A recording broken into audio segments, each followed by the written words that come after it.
right now, sitting out in the open on various public ledgers, there is over $200 billion in tokenized real-world assets and Right, stablecoins. that's a staggering amount of capital just, sitting there. It really is. And sitting right next to it are billions more in dormant early-era Bitcoin. And for over a decade, we've basically treated the mathematical walls protecting that wealth as, well, impenetrable. Right, like an absolute law of physics. Exactly. But what happens when the world's smartest researchers suddenly realize that the vault door securing the global crypto economy is, drastically thinner than anyone thought? Welcome to the deep dive. Thanks for having me. Of course. So for you listening at home, today we are exploring a landscape where the absolute certainty of cryptography is suddenly colliding with the raw physics of quantum computing. And it is a collision that is happening much, much faster than the consensus estimates predicted even like a year ago. Right. We are looking at a fundamental rewrite of the security assumptions that underpin entirely decentralized economies. And we are pulling this directly from a highly detailed, incredibly dense 2026 white paper titled Securing Elliptic Curve Cryptocurrencies Against Quantum Vulnerabilities. It's quite a read. Yeah, when you sent this over, the first thing that jumped out at me wasn't even the math. It was the author list. Yeah, the coalition there is wild. This isn't a fringe group. We are looking at a joint effort from Google Quantum AI, the Ethereum Foundation, Stanford University, and UC Berkeley. Exactly. You have the people building the quantum hardware collaborating directly with the people building the blockchain protocols. Which is pretty unprecedented, right? Oh, absolutely. And that cross-institutional collaboration is exactly why this paper is sending shockwaves through the cryptography community. Because they're not just guessing anymore. No, not at all. You have hardware engineers who understand the bleeding edge of, quantum coherence times, working alongside the actual architects of Ethereum's consensus layer. Right. They aren't dealing in hypotheticals or like sci-fi fear-mongering here. No. They have run the numbers on specific existing quantum architectures. And mapped them directly against the live attack surfaces of major blockchains. Exactly. So our mission today, for you listening, is to cut through the noise. We want to understand the exact mechanics of how a quantum computer actually threatens these networks. Because there's a lot of misunderstanding out there about how this actually works. Totally. We're going to explore why these researchers made the unprecedented decision to hide their mathematical proofs. And we're going to look at the frantic, almost geopolitical scramble to patch systems that were fundamentally designed to never be changed. Yeah, to really grasp the severity of this, we have to look at the specific mathematical lock that is currently under threat. Okay, lay it out for us. So the entire ecosystem, Bitcoin, Ethereum, most of decentralized finance, relies primarily on a specific elliptic curve known as SEC 2566K1. Okay, stop right there. For those of us who, don't spend our weekends doing advanced cryptography, what exactly is SEC P2506K1? And why is it the foundation of all this wealth? Fair question. Think of elliptic curve cryptography as a one-way mathematical function based on geometry. Geometry, okay. Right. You pick a point on a very specific mathematically defined curve, and you basically add that point to itself millions of times over. Okay, I'm following. Your private key is the number of times you performed that addition, and your public key is the final coordinate on the curve where you ended up. So it's easy for me to pick a starting point, bounce around the curve a billion times, and publicly announce my final destination. Exactly. But if an attacker only sees that final destination, they can't reverse engineer how many bounces it took to get there. Precisely. That is known as the elliptic curve discrete logarithm problem. It's a mouthful. It is, yeah. But for classical computers, working backward from that final coordinate to find the number of bounces of your private key would take longer than the age of the universe. Which is what gives blockchains their security. Right. But a quantum computer running a specific mathematical sequence called Shor's algorithm can solve that discrete logarithm problem exponentially faster. And the assumed timeline for someone actually building a quantum computer capable of running Shor's algorithm was, we always treated it as decades away. Yeah, we thought we had a massive safety margin. So what did this white paper change about that assumption? Well, the paper introduces a massive reduction in the estimated quantum resources required to actually execute the attack. How massive? Previously, researchers assumed that breaking SEC P256K1 would require tens of millions of physical qubits. Tens of millions. Okay. But this Google and Stanford team optimized the quantum circuits required for the math.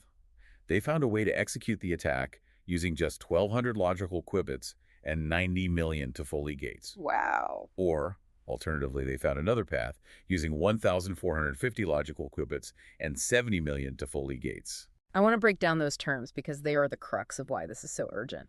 Let's start with Toffoli gates. What exactly is a Toffoli gate doing in this context? Good question. A Toffoli gate is a fundamental building block of quantum computation. Like logic gates in regular computers. Exactly. In classical computing, you have logic gates like A and D or OR. Ah. But quantum mechanics requires operations to be reversible. Wait, reversible, why? Because you have to be able to run the computation backward to preserve the quantum information.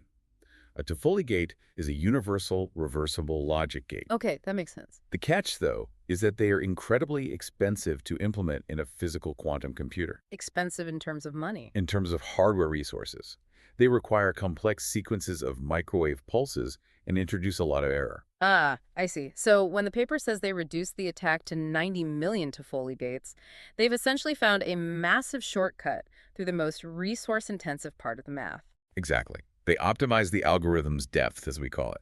And because they reduced the number of operations, the hardware requirements just plummeted. So what does that mean in terms of physical machines? Well, they calculated that on a standard superconducting quantum architecture, assuming an error rate of about 1 in 1,000, which is entirely within the realm of current physics.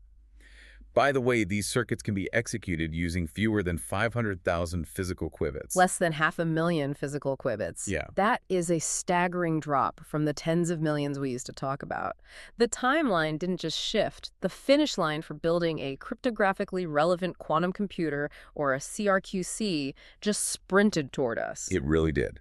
Yeah. And that shrinking timeline triggered a massive debate about how to handle this discovery. Because normally in science, you share your findings. Right. Historically, cryptography research operates on total transparency. When a vulnerability is found, you publish the complete math so the global community can verify it and build defenses. But this paper doesn't do that. No, it doesn't. They published the resource estimates, but they essentially locked the actual algorithmic blueprints in a safe. Why break from the scientific gold standard of open verification? Well, it's because of the unique nature of blockchains.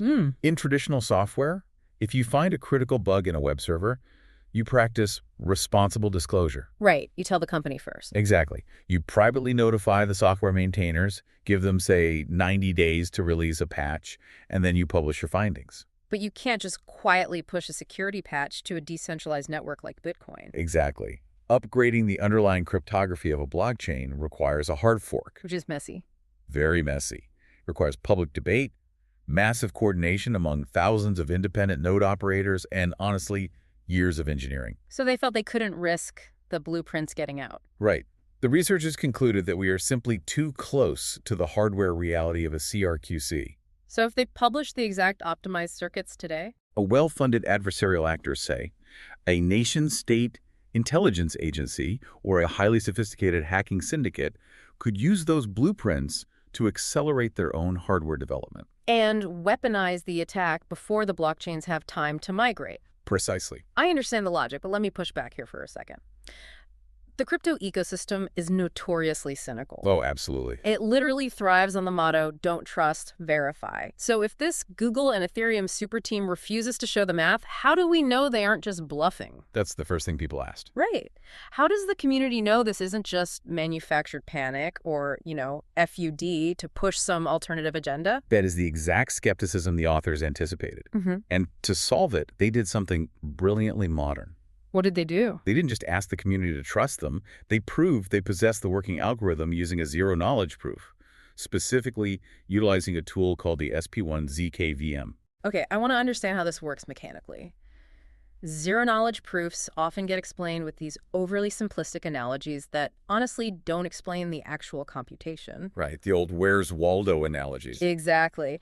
So how do you mathematically prove you have a working quantum circuit without revealing anything about how the circuit is built? It relies on verifiable computation traces. The SP1ZKVM is a zero-knowledge virtual machine. Oh. It allows you to take a standard computer program, in this case, a program written in the RISC-V instruction set, execute it, and generate a cryptographic receipt. A receipt that proves what? proving that the program ran correctly and produced a specific output, all without revealing the internal variables of the program itself. So they wrote a classical computer program that basically simulates their new, highly efficient quantum circuit. Yes, they committed to their secret circuit design by creating a cryptographic hash of it.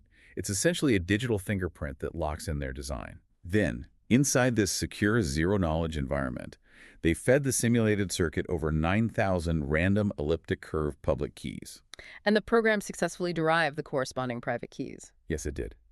They mathematically proved that their secret circuit correctly computes elliptic curve point addition on exactly 9,024 randomly generated test cases. That's incredible. And the ZKVM outputs a proof, basically a complex polynomial equation that the broader cryptographic community can independently verify. So anyone can check the math on the receipt. Exactly.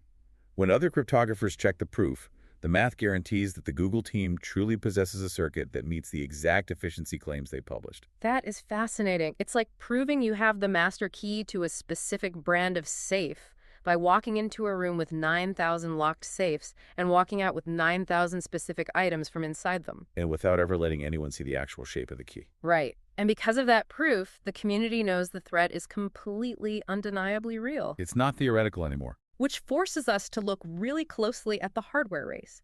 Because from what I read in the white paper, the exact way these blockchains will be attacked depends entirely on which type of quantum computer reaches the finish line first. Right. And this brings up a distinction that I feel is entirely missing from mainstream conversations about quantum threats. Yeah, it's not just a race to build a quantum computer. No, it's a race between different underlying physics.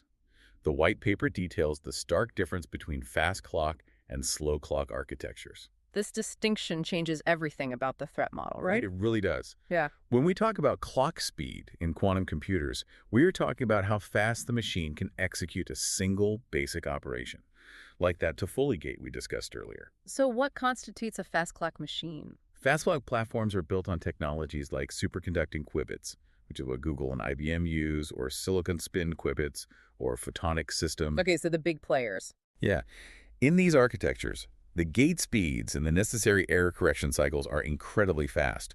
We're talking about operations measured in microseconds, or even nanoseconds. And the slow clock alternatives, what are those? Those are platforms based on trapped ions or neutral atoms, like the systems being built by companies like IonQ or Quera. How do those work? They use lasers or optical tweezers to manipulate individual atoms in a vacuum. This is very sci-fi. It is. And the coherence times, meaning how long the atoms stay quantum, are fantastic. But the physical time it takes to move an atom or execute a gate is about 2 to 3 orders of magnitude slower than a superconducting chip. So how slow are we talking? Their operations take hundreds of microseconds or even milliseconds. Let's ground this in the reality of an actual attack. If I have a public key exposed on a blockchain, how long does it take for each of these machines to run Shor's algorithm and steal my private key? According to the optimized circuits in the white paper, a slow clock architecture would need anywhere from several hours to a few days to derive a single private key. So they're like a slow, methodical safecracker. They need a quiet weekend alone with the vault to deduce the combination. Right. The white paper refers to this as an at-rest attack. At-rest attack, okay. Yes.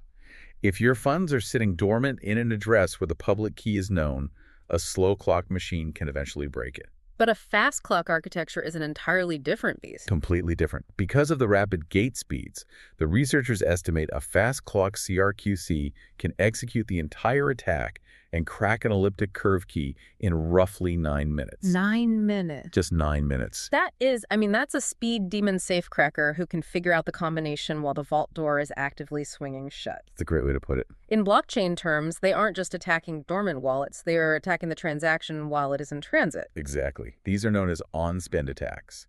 And this is why the industry is preparing for 2 highly distinct contingency scenarios based on which hardware scales first. Let's walk through those scenarios. So scenario 1 is the fast clock nightmare. Right. If a fast clock architecture, like a massive superconducting array, crosses the threshold of cryptographic relevance first, total chaos ensues. Because both types of attacks are possible. Exactly. Both at-rest and on-spend attacks become viable simultaneously.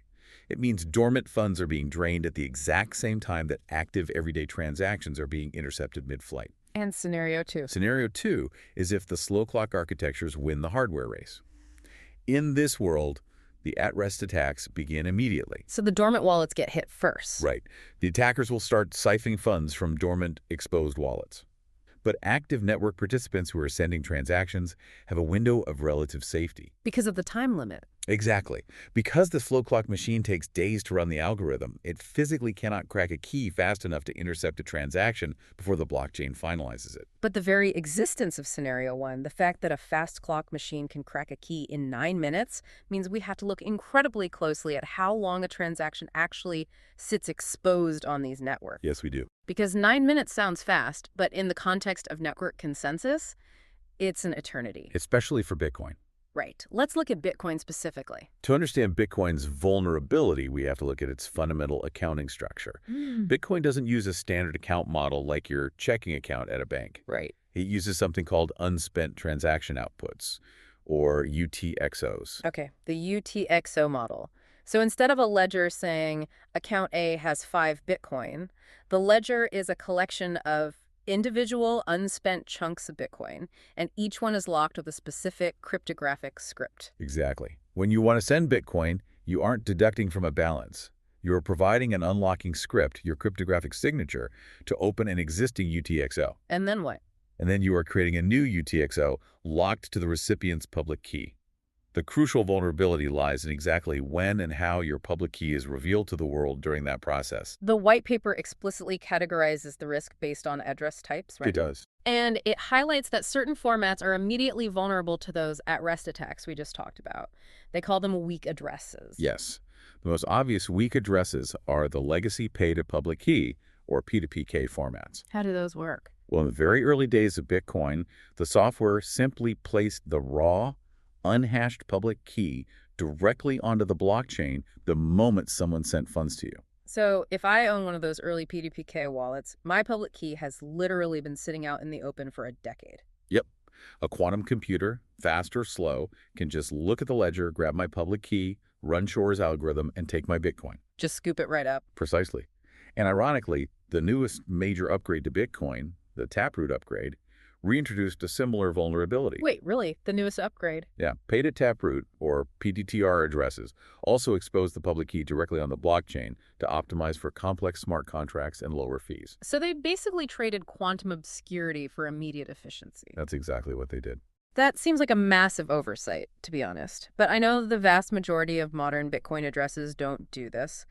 Most people use formats like pay-to-public key hash or P2PKH. Right, which is much more common. How does the hash protect you there? Well, a cryptographic hash function, like SHA-256, is basically a one-way mathematical meat grinder. You put data in, and you get a fixed size string of characters out. And you can't reverse it. Exactly. Even a quantum computer running Grover's algorithm struggles to reverse a hash efficiently. In P2PKH, your public key is run through this hash function, and only the resulting hash is visible on the blockchain when someone sends you funds. So the quantum computer only sees the hash. It can't see the public key, so it can't run Shor's algorithm to find the private key. You are safe from the at-rest attack. You are perfectly safe, right up until the exact moment you decide to spend that Bitcoin. Because to unlock the UTXO, the network needs to verify your signature. Yes. And to verify the signature, you have to reveal the actual public key that created it. Exactly. When you broadcast your transaction to spend the funds, your unlocking script publicly reveals your original public key. So everyone sees it. Right. The network hashes it, checks that it matches the protective hash on the UTXO, and if it matches, it validates the transaction. But now your public key is out in the open. Which immediately brings up the problem of address reuse. Yes, a huge problem. If I spend half the Bitcoin in my P2PKH address and leave the other half sitting there, the protective hash is useless now. Everyone knows the underlying public key. And your remaining funds are now completely vulnerable to an at-rest attack. Wow. This is why standard operational security in Bitcoin dictates that you must never reuse an address. When you spend from a UTXO, you should send the exact amount to your recipient and send the entire remainder to a brand new, freshly hashed change address. Okay, so let's say I am a perfect user. I use hashed addresses, I never reuse them, my operational security is completely flawless, I am totally immune to the slow clock mastermind attacker. But what happens when the fast clock speed demon comes online? The one that only needs 9 minutes. This is where we arrive at the absolute nightmare scenario for Bitcoin, the mempool bidding war. The mempool bidding war. Okay, explain that. When you hit send on your perfectly secure, non-reused transaction, it does not instantly materialize on the blockchain. It goes to the waiting room. Exactly. It is broadcast to the peer-to-peer network and sits in the public mempool. This is the holding area where unconfirmed transactions wait for a miner to bundle them into the next block. And by design, Bitcoin's difficulty adjustment targets an average of 10 minutes between blocks. Yes, 10 minutes. Yeah. But the moment your transaction enters the mempool, your unlocking script is visible to every single node on the network. Including the node run by the quantum adversary. Including them, yes. Let's walk through the exact timeline of this attack, second by second, because honestly, it is terrifying. At minute 0, I broadcast my transaction to the mempool. My public key is exposed. At minute 1, the adversary's automated system detects your transaction, extracts your public key, and feeds it into their fast clock quantum computer. At minute 10, statistically, a miner will find a block. But at minute 9... At minute 9, the quantum computer finishes executing Shor's algorithm. It outputs your private key. Just like that. Just like that. The adversary now has total cryptographic control over your funds. But my transaction is already in the mempool. How do they stop mine from going through and steal the funds instead? They utilize a core feature of the Bitcoin protocol called Replace by Fee, or RBF. Oh, wow. Yeah. RBF was originally designed to let users unstick pending transactions by broadcasting a new version of the transaction with a higher fee attached. Because miners are purely economic actors. If they see 2 valid transactions trying to spend the exact same UTXO, they are programmed to select the one that pays them the highest fee. Precisely. So at minute 9, the adversary uses your stolen private key to sign a brand new forged transaction. And instead of sending the Bitcoin to your intended recipient, they write it to their own wallet. And to guarantee the miner picks their forged transaction over your legitimate one, they attach a massive transaction fee. And they basically outbid me for my own money. They do. The miner software sees the adversary's transaction, sees the massive fee premium, drops your original transaction from the queue, and commits the forged transaction into the block. Unbelievable. When the block settles at minute 10, your funds are gone. You were effectively front-run by a supercomputer that stole your digital identity mid-flight. That fundamentally breaks the utility of the network. I mean, if I can't trust that my transaction will reach its destination once I hit send, the system is useless. It's a complete breakdown of trust. Are there any defenses against this act of interception? If the public mempool is the danger zone, can we just bypass it? That is actually the primary short-term mitigation the industry is discussing, private mempools. How does that work? Instead of broadcasting your transaction to the public peer-to-peer network, you submit it directly via an encrypted channel to a trusted mining pool. So the transaction stays hidden on the miner's private server until they successfully mine a block, and then it is published to the network already finalized. Exactly. The quantum attacker never gets the 9-minute window. But I'm sure you can immediately see the philosophical problem with this solution. Oh, the community hates it. Because it requires centralization. The entire ethos of Bitcoin is trustless, peer-to-peer broadcast.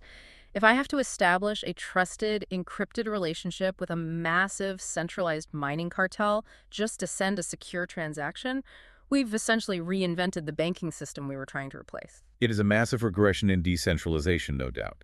But there is a secondary, more decentralized option being researched called a commit-reveal scheme. Okay, how does that work mechanically? Instead of sending your full transaction, you first send a cryptographic commitment, essentially a hash of your intent to spend a specific UTXO.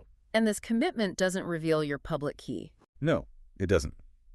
Once that commitment is securely mined into a block, you broadcast the actual transaction with the public key in a subsequent block. So you lock in your place in line before you reveal your identity. Yes.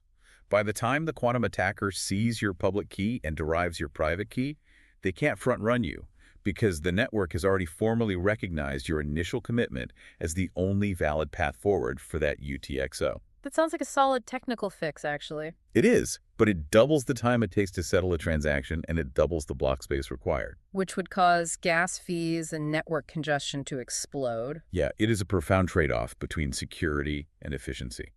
So I want to pause here for a second and address a misconception I hear constantly when quantum computing comes up. Sure. People always assume the threat is that a quantum computer will just dominate the mining process. They imagine a CRQC instantly guessing the block hash, mining every single block, and taking over the network's consensus. Is that a real threat? No, and the white paper is very explicit about debunking this.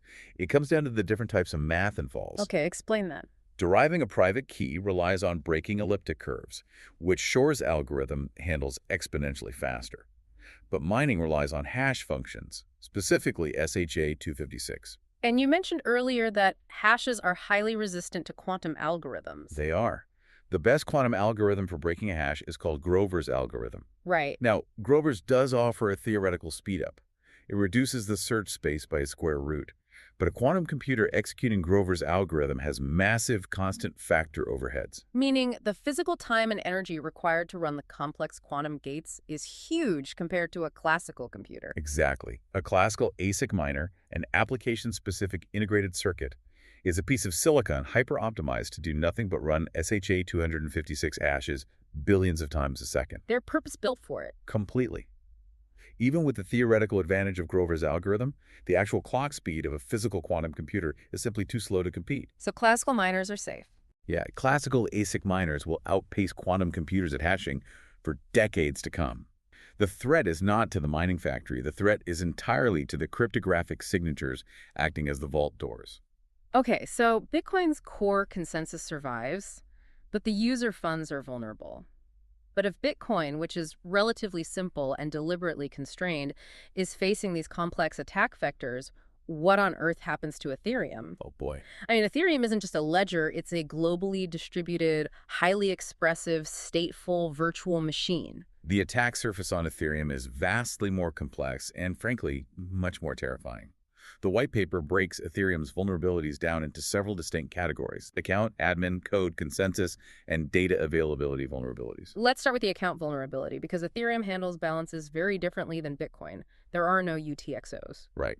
Ethereum uses an account-based model, specifically relying on externally owned accounts, or EOAs. Like a traditional bank account structure. Similar, yeah. You have a single address, a single balance, and a nonce that tracks how many transactions you've sent. You don't create a new address for every transaction. You build a history. Exactly. You build a history, a reputation, and complex contract interactions on a single account.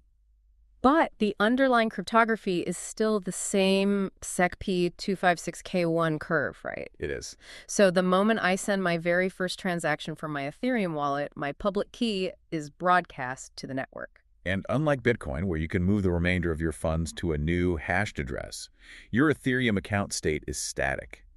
Once that first transaction is sent, your public key is permanently exposed on the blockchain for the rest of time. So every single active Ethereum wallet is instantly vulnerable to the at-rest attack from a slow clock machine? Essentially, yes. The white paper estimates that over 20.5 million ETH are currently sitting in highly exposed, vulnerable top accounts. Wait, if I'm an Ethereum user, why can't I just rotate my keys? If I think my key is exposed, I just generate a new private key for my account. Because your Ethereum address is mathematically derived directly from your public key. They are inextricably linked. So I can't just change the lock on the door. No, you cannot swap the lock on an Ethereum account. The only way to secure your funds is to abandon the account entirely, generate a brand new wallet, and transfer all your assets over. Which means paying gas fees to move every single asset, reestablishing all your smart contract approvals, losing your account history. I mean, it's a massive friction point for users. Get a huge headache. But the exposure of individual user funds isn't even the biggest systemic risk on Ethereum, is it? We have to talk about the admin vulnerability. Yeah, this is where we shift from individual theft to macroeconomic collapse. Because Ethereum hosts a massive ecosystem of decentralized finance, or DeFi. Exactly. We are talking about stablecoins like USDC and USDT and tokenized real-world assets, or RWAs, that represent corporate debt, treasury bills, and real estate. And the contracts that govern these assets aren't fully autonomous, right? They have administrators. Exactly. Yeah. Most major protocols use proxy contract patterns. This means there is a core smart contract that holds the logic, and it is controlled by an administrative key, often a multi-signature wallet. And what can those admin keys do? These admin keys have the power to upgrade the contract code, pause withdrawals in an emergency, or, crucially, mint new tokens. Oh. So if an adversary points their quantum computer at the admin key of a major stablecoin, If they derive the private key for the admin account of USDC, for example, they don't just steal the USDC sitting in a specific wallet. They gain the cryptographic authority of the contract itself. They become the admin. Yes, they can call the mint function and print an infinite supply of unbacked stablecoins directly into their own wallet. They counterfeit the currency until the entire system breaks. I mean, if you infinitely mint a stablecoin, the peg to the US dollar instantly collapses to zero. Instantly. The liquidity pools on decentralized exchanges would be drained of all other assets as the counterfeit tokens are swapped out. It would trigger a cascading liquidation event that destroys the entire DeFi economy in minutes. It is the ultimate systemic risk. It's not a bank robbery. It is a hostile takeover of the central bank's printing press. Wow. So if the risk is this catastrophic, and I'm a developer listening to this, my immediate thought is, I need to upgrade my smart contracts right now. I need to write new code using quantum-safe math. Why aren't developers doing this today? That brings us to the code vulnerability. In Ethereum, computation is not free. Right, gas fees. The Ethereum virtual machine, or EVM, is a highly resource-constrained environment. To prevent the network from being spammed or halted, every single mathematical operation costs gas. Complex math costs exponentially more gas. Right, because every node in the global network has to physically verify the computation. Exactly. To make standard cryptography like elliptic curve signatures affordable to use in smart contracts, Ethereum developers implemented precompiled contracts. What are those? These are highly optimized, hard-coded functions implemented directly in the client software at a low level, bypassing the standard EVM gas limits. A developer can just call the ecocover precompile to verify a signature efficiently. And I'm guessing there are no precompiles for post-quantum cryptography. None whatsoever. Post-quantum cryptography, or PQC, relies on incredibly complex matrix operations and high-dimensional lattice math. So it's heavy. It is computationally heavy. Yeah. If a developer tried to implement a PQC signature verification algorithm directly in Solidity Ethereum's programming language without a precompile, the gas costs would be astronomical. Oh, astronomical, like a few $100s? Worse. In many cases, executing a single PQC verification would consume more gas than is allowed in an entire Ethereum block.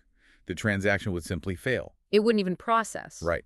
Developers are effectively handcuffed by the platform's economics until the core protocol undergoes a hard fork to add specific PQC precompiles. That is a brutal catch-22. The developers building the economy want to secure it, but the underlying infrastructure literally cannot process the required math. It's incredibly frustrating for them. But as bad as the admin and code vulnerabilities are, you mentioned something even more insidious regarding how Ethereum is scaling.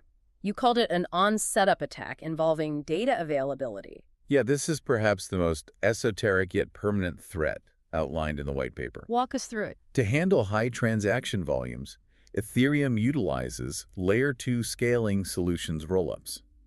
These networks process transactions off-chain and then post cryptographic proofs back to the Ethereum mainnet. Right, to save space. To ensure the data behind these proofs is actually available to the network, Ethereum implemented a system called data availability sampling, utilizing KZG commitments. KZG commitments. I remember the community talking about this. It required a massive, global, trusted setup ceremony. Yes, the powers of Tau ceremony. To initialize the cryptographic parameters for this system, thousands of participants contributed random data. Like a massive entropy pool. Exactly. The critical security requirement was that after generating the parameters, the initial randomness, the raw mathematical secrets used to create the system, had to be permanently destroyed. They called it the toxic waste, right? Yes. People were literally generating entropy, submitting it to the protocol, and then taking hammers to their hard drives to ensure the toxic waste could never be reconstructed. Because if anyone knew the toxic waste, they could forge the proofs. Exactly. Now here is the terrifying revelation in the white paper. The KZG commitment scheme relies on tearing-based elliptic curve cryptography. Oh, no. Which means it is fundamentally vulnerable to Shor's algorithm. Wait, does that mean a quantum computer can reverse engineer the toxic waste, even if the hard drives were destroyed? Yes. The public parameters generated by the trusted setup are visible on the blockchain. An adversary only needs to point a CRQC at those public parameters one time. Just once. They run the quantum algorithm, break the elliptic curve pairing, and recover the underlying toxic waste that thousands of people tried to physically destroy. And once they have the toxic waste, they possess a permanent, mathematically valid backdoor into the entire data availability layer of Ethereum. And the worst part is, they don't need the quantum computer anymore. What do you mean? The quantum computer was only needed to derive the secret.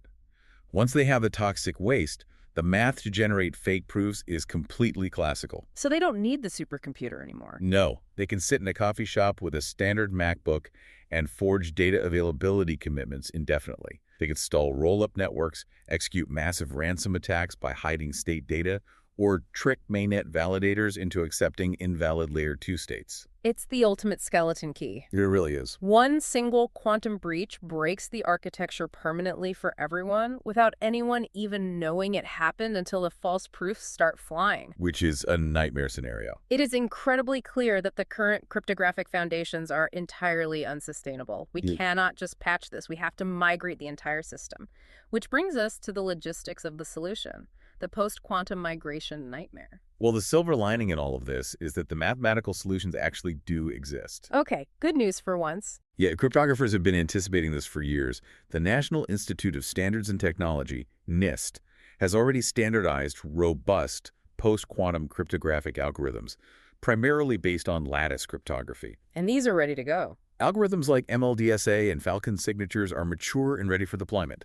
In fact, networks like Algorand and the XRP ledger are already running active experiments with them on live testnets.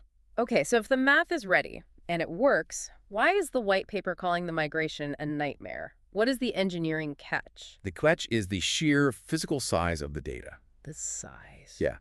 Elliptic curve cryptography is beautiful because it is incredibly compact. A standard Bitcoin ECDSA signature is roughly 64 bytes. Which is tiny. Very tiny. But lattice-based PQC algorithms require manipulating massive arrays of numbers. A post-quantum MLDSA signature can easily exceed 1,200 bytes. It's nearly 20 times larger. Exactly. I want you to visualize what a 20-fold increase in data size means for a globally distributed, highly constrained network. I try to think of it like municipal plumbing. Upgrading a blockchain's cryptography from elliptic curves to post-quantum lattices isn't just swapping out a filter. It's like trying to upgrade your city's plumbing system from carrying clean water to suddenly carrying thick, wet cement. That analogy is highly accurate. Let's look at the pipes first, the network bandwidth. When a node broadcasts a block of transactions, that block now contains massive PQC signatures. So it's way heavier. The bandwidth requirements to propagate that block across the globe before the next block is mined, skyrocketing.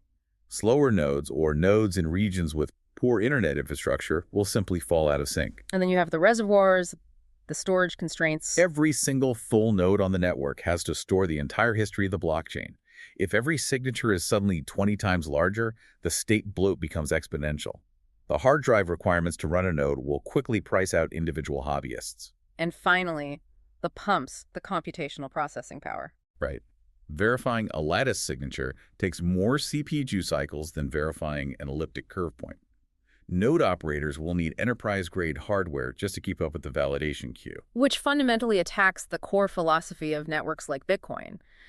If you require massive bandwidth, enterprise server racks, and terabytes of storage just to run a node, you inevitably centralize the network into the hands of a few massive data centers. And that centralization is what nobody wants. And any proposal that forces that kind of architectural change leads to immense political infighting. Right. We have historical precedent for this. In 2017, the Bitcoin community went to war over simply increasing the block size limit from 1 megabyte to larger sizes to accommodate more transactions. The block size wars. Yeah, exactly. It was vicious, highly ideological, and ultimately resulted in a hard fork that split the network into Bitcoin and Bitcoin Cash. And that was just over a simple parameter tweak. Right. Now imagine trying to reach global decentralized consensus on a mandatory hard fork that completely alters the foundational cryptography, massively increases hardware requirements, and fundamentally changes how transactions are structured. It would be chaos.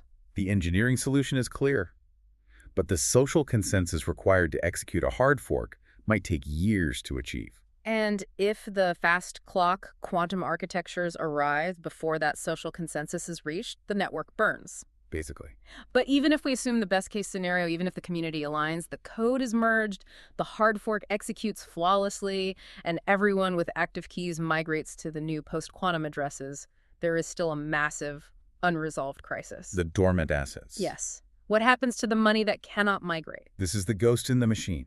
It is arguably the most intractable philosophical and legal problem in the entire white paper. We touched on this earlier with the at-rest attacks, but let's quantify it. How much money are we actually talking about? The estimates suggest there are roughly 2.3 million Bitcoin sitting in dormant, early-era P2PK and reused P2PKH addresses. That includes the legendary Satoshi Nakamoto wallets, right, which are estimated to hold around 1 million Bitcoin alone. Yes. These coins haven't moved in a decade. The original owners may be dead. The hard drives containing the private keys may be buried in landfills. Or, in the case of Satoshi, the creator intentionally walked away. But because these are early addresses, the public keys are completely exposed. And because the private key is lost, no one can authorize a transaction to move these coins to a new quantum-safe PQC address. They are totally stranded on the wrong side of the upgrade. Exactly. And this forces the blockchain community into a devastating ideological dilemma. The immutability dilemma. Yes, the foundational sacred rule of blockchain technology is immutability. Code is law. Your keys, your coins. Not your keys, not your coins. But if the network strictly adheres to that ideological purity and leaves those dormant coins alone, they are essentially leaving a trillion-dollar bounty out in the open. A sitting duck. Right. A rogue nation-state or a highly sophisticated hacker syndicate with a slow-clock quantum computer will eventually grind through the math, derive the private keys, and steal the dormant billions. And the macroeconomic fallout of that theft would be catastrophic. How bad? Well, if an adversary suddenly gains control of 1 million Satoshi-era Bitcoin and begins dumping them onto the open market to fund illicit operations, the sheer supply shock would likely crash the price of the asset entirely. It would destroy the wealth of every legitimate user on the network. Completely. It is a systemic threat disguised as an ideological purity test. So how is the community actually proposing to handle these stranded assets? The white paper outlines 4 distinct contingency paths the protocol developers are debating. Let's go through them. Option 1 is the purest approach. Do nothing. You maintain strict immutability. If the original owners don't migrate their coins, that's their problem. If quantum hackers steal it, the network processes the transactions as mathematically valid. Which, as we just discussed, risks destroying the entire market and handing massive wealth to bad actors. That doesn't seem viable. So we look at option 2, the burn. The burn. The network executes a hard fork upgrade that sets a specific deadline. After the deadline, the protocol consensus rules are updated to permanently confiscate and destroy any coins remaining in vulnerable, non-upgraded addresses. You essentially delete Satoshi's stash. Exactly. But that violently violates the core tenet of property rights. You are seizing and destroying someone's digital property simply because they were unable or unwilling to upgrade their security software. It is highly controversial. So option 3 offers a middle ground, known as the hourglass approach. I like the sound of that. How does the hourglass work? Instead of destroying the coins, the protocol hard-codes a severe rate limit on how quickly dormant coins can be spent. For example, the rules might dictate that only one transaction from a legacy P2PK address can be processed per block. Oh, that's a fascinating economic patch. It's like putting a tiny funnel on the vault door. That's a great visual. The quantum attacker can still crack the code and rob the vault, but they can only carry out a few coins at a time. It doesn't stop the theft, but it totally neutralizes the market shock. You prevent the massive, instantaneous dump of stolen assets. And it introduces a brutal game theory mechanic as well. How so? Well, if multiple hackers derive the same Satoshi private key, they will compete to spend the limited allowed transactions by bidding up the mempool fees. The wealth doesn't go to the hackers. It gets transferred to the network miners in the form of astronomical transaction fees. That is wild. But the asset still falls into the hands of the network, not the rightful owner. Is there a way to actually save the funds for the legitimate owners who might show up years later? That is the goal of the 4th option, a highly novel concept the researchers call the bad sidechain. Like a bad bank in traditional finance that holds distressed, toxic assets. Exactly. In this scenario, the main network executes a hard fork that strips all legacy, vulnerable addresses of their standard spending rights. The balances are forcefully migrated onto a specialized recovery network, the bad sidechain. But wait, if the private keys are compromised by quantum computers, how does the sidechain determine who the real owner is? By requiring an off-chain proof of ownership that a quantum computer cannot guess. Like what? For example, to claim your funds on the sidechain, you might have to publicly reveal the original physical 12-word paper seed phrase that generated the wallet. Oh, wow. The quantum computer can derive the mathematical private key from the public key, but it cannot guess the English words you wrote on a piece of paper in 2013. That is brilliant. But the engineering complexity to build a parallel recovery network and implement alternative cryptographic proofs is staggering. It's a massive undertaking. But while the developers debate these technical solutions, I have to ask about the geopolitical reality here. We are talking about billions of dollars of exposed wealth. Why wouldn't a government just step in, pass a law, and strictly ban the processing of any transactions that steal these dormant coins? That brings us to the legal and jurisdictional limitations of regulating blockchains. Policymakers are realizing that they are incredibly constrained. How? Well, a government, say the United States, could absolutely pass a law making it a felony to process a transaction originating from a known dormant address. Sure. But blockchains are designed from the ground up to be censorship resistant. Ah, right. The network is global. Exactly. If the U.S. government orders U.S.-based mining pools to reject the theft transactions, the quantum attacker will simply broadcast their transaction to a mining pool operating in Russia or China or a non-extradition jurisdiction. And those miners will just process it anyway. Those miners will happily process the transaction to collect the massive fees, and the stolen block will be added to the immutable global chain. The white paper explicitly points to the Tornado Cash sanctions as the historical precedent for this, doesn't it? It does. The U.S. Treasury officially sanctioned the Tornado Cash Privacy Protocol, effectively banning Americans from using it. Right. And while it heavily deterred compliant institutional use, the underlying smart contracts kept running, and non-compliant nodes globally continue to settle the transactions. Legally mandated transaction censorship fails at the protocol level. Which means policymakers are being forced to consider entirely new, radical legal frameworks to handle the reality of quantum asset recovery. They are looking for outside-the-box solutions. The white paper highlights two frameworks that are actively being discussed in legal circles.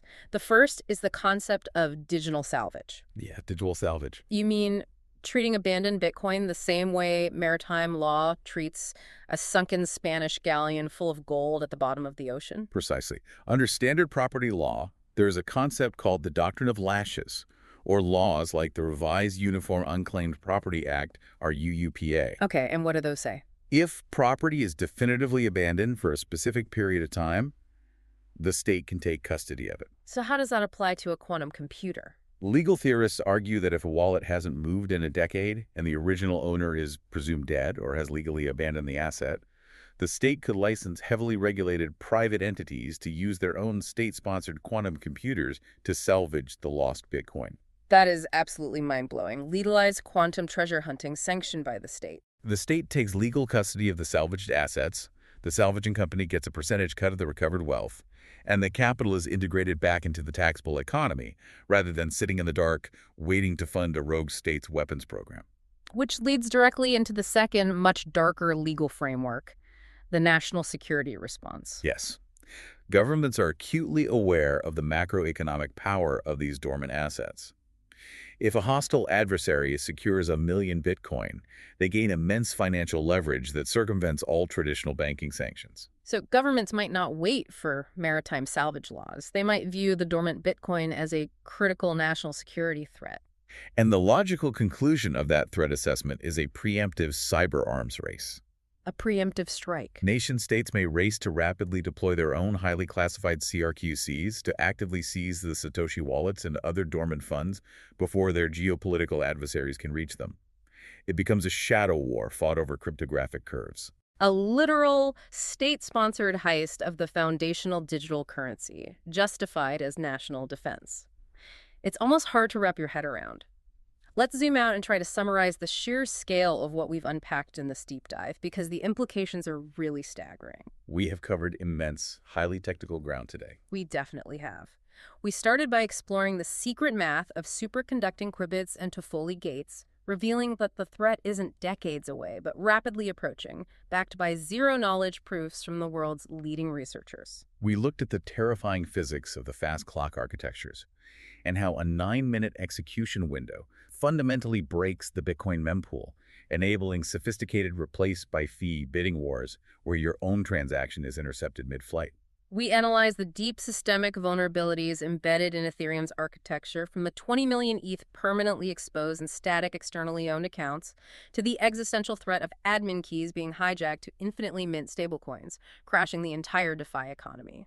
We expose the nightmare of the on-setup attack, where a single quantum breach of the KZG public parameters creates a permanent classical backdoor to forge Layer 2 data availability proofs. We unpacked the brutal engineering reality of migrating to post-quantum cryptography, how the massive size of lattice-based signatures will clog the network bandwidth like wet cement, inevitably triggering vicious political battles over block sizes and node centralization. And finally, we explored the geopolitical paradox of the dormant assets, the fact that the core tenet of blockchain immutability is now colliding with the physical reality of quantum theft, forcing governments to consider radical concepts like digital maritime salvage and preemptive cyber warfare. It is a multifaceted crisis that requires unprecedented coordination between hardware physicists, protocol engineers, and legal scholars. The transition to a post-quantum reality will be the most complex logistical upgrade in the history of the internet. It really will be. So, what does this all mean for you listening? I want to leave you with a thought to mull over as you digest all of this. For centuries, human wealth was protected by physical barriers. Vaults made of steel, bound by the unyielding laws of physics. Steel is steel. It takes physical force and time to break it. Right. For the last 2 decades, we embarked on a grand experiment. We replaced that steel with mathematics. We built an architecture of trust based entirely on equations, believing that cryptography offered a kind of pristine, untouchable digital immortality. We treated mathematical difficulty as an absolute law of nature. But mathematics, it turns out, is a language that new machines are learning to speak much more fluently than we anticipated. Exactly. What does it mean for our global economy and the very philosophical concept of ownership itself when we realize that mathematical certainty has an expiration date? The diagnostic tools, the cryptographic proofs we trusted to show us the absolute truth of our ledgers, are suddenly showing fractures. We are entering a new era where we must accept that a machine operating at sub-zero temperatures in a laboratory can, and eventually will, possess the power to rewrite the history of our money. It is a profound paradigm shift. The vault door is actively swinging shut, and the safecrackers are getting unimaginably faster. Thank you for joining us on this deep dive into the source material. It's a lot to process, but understanding the mechanics of the threat is the first step in building the defenses. Keep an eye on the hardware race, secure your assets wisely, and we will catch you on the next deep dive.